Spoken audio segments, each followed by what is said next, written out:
ओम श्री परमात्मने नमः। आदरणीय भक्तजनों, सादर प्रणाम। हमने कल कथा में सुना कि भोले बाबा यानी शिव जी के मस्तक तीसरे नेत्र से जो अग्नि निकली थी वह एक बालक के रूप में परिवर्तित हो गई। और अब आज आगे की कथा को हम श्रवण करेंगे। आज 11वें अध्याय की कथा है। श्री गणेशाय नमः, श्री सद्गुरुदेवाय नमः, श्री सरस्वत्यै नमः।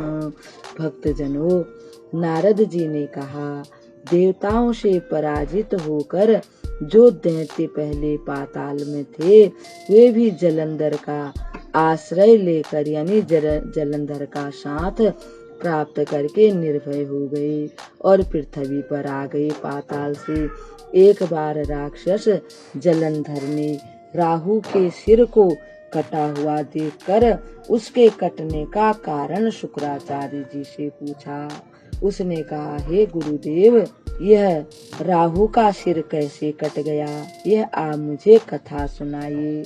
और राहु के सिर कटने जब जलंधर ने शुक्राचार्य जी से पूछा, शुक्राचार्य ने समुद्र मंथन की कथा सुनाई और राहु के सिर कटने, रत्न निकलने और राक्षसों के पतन का वर्णन किया।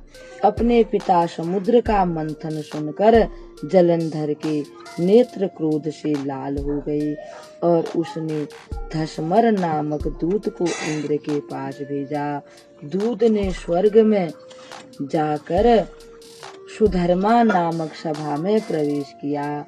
धसमर ने इंद्र से अद्भुत वाक्य किए, यानी कि जो देवताओं की सभा है उसको सुधर्मा नाम से जाना जाता है।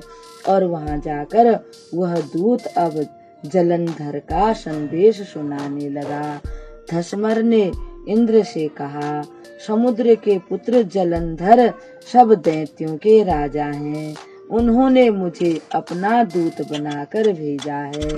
उन्होंने कहा है, आपने मेरे पिता सागर का मंथन क्यों किया? साथ ही उस मंथन के द्वारा जो रत्न आपने समुद्र से निकाले हैं उन्हें शीघ्र ही मुझे दे दीजिए। दूत की यह बात सुनकर इंद्र अत्यंत आश्चर्यचकित हुए और क्रोध में भरकर उस भयानक दूत धसमर से उन्होंने कहा, हे दूत सुनो, तुमने सागर मंथन क्यों किया? समुद्र को मथने का कारण यह था कि उसने उन पर्वतों को अपनी बगल में छिपा लिया था जो मुझसे डरते थे। इससे पहले भी मेरे अनेक शत्रु दैत्यों को उन्होंने समुद्र देव ने शरण दी थी। इसी कारण मैंने उनके रत्न समूह को ले लिया। यह उत्तर देकर इंद्रदेव ने उस दूत को वापस भेजा और वह दूत पृथ्वी पर आया। दूत ने जाकर यह सब बात जलंधर को सुना दिया। सुनते ही दैत्यराज जलंधर क्रोध से कांपने लगे और देवताओं को जीतने की तैयारी करने लगे। उसका साथ देने के लिए सब दिशाओं और पाताल के करोड़ों राक्षस आए। शुंभ और निशुंभ आदि करोड़ों सेना नायक जलंधर का साथ देने आए। जलंधर ने स्वर्ग में जाकर नंदन वन में अपना डेरा डाला और इंद्र की अमरावती को चारों ओर से घेर लिया। दैत्यों की बहुत बड़ी सेना को देखकर देवता भी युद्ध के लिए तैयार हो गए। उन्होंने कवच धारण किए और अमरावती से निकल पड़े। देवता और राक्षसों की सेनाओं में युद्ध होने लगा। दोनों सेनाओं के गिरे हुए हाथियों, घोड़े, रथ सवारों और पैदल सैनिकों का खून बहने लगा। ऐसा युद्ध हो रहा था जैसे समर भूमि बादलों से घिर गई हो, यानी कि युद्ध भूमि। युद्ध में मारे गए राक्षसों को शुक्राचार्य संजीवनी मंत्र पढ़कर जल छिड़क कर जीवित कर देते थे।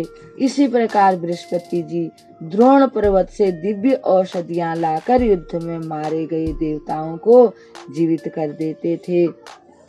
युद्ध में मारे गए और फिर जी उठे देवताओं को देखकर जलंधर क्रोधित होकर शुक्राचार्य से बोला, मेरे द्वारा मारे गए देवता पुनः कैसे उठ खड़े होते हैं? सभी को पता है कि आपकी संजीवनी विद्या आपके अतिरिक्त और किसी के पास भी नहीं है। शुक्राचार्य जी ने कहा, बृहस्पति द्रोणगिरी पर्वत से दिव्य औषधियां लाकर देवताओं को जीवित कर देते हैं, अतः तुम द्रोण पर्वत का हरण कर लो। शुक्राचार्य के ऐसा कहने पर जलंधर दैत्य ने द्रोण पर्वत का हरण कर लिया, शीघ्र ही समुद्र में फेंक दिया और युद्ध भूमि में लौट आया। इसके बाद जब युद्ध में देवता मारे गए तो उन्हें देखकर बृहस्पति द्रोण पर्वत पर गए, पर वहां वह पर्वत दिखाई नहीं पड़ा। जब उन्हें ज्ञात हुआ कि जलंधर ने द्रोण पर्वत का हरण कर लिया है तो बृहस्पति भय से व्याकुल हो गए और वे देवताओं से बोले, अब तुम युद्ध भूमि से भागो। यह दैत्य भगवान रुद्र के अंश से पैदा हुआ है, अतः इसे पराजित नहीं किया जा सकता। यह इंद्र के ही उपद्रव से उत्पन्न हुआ है।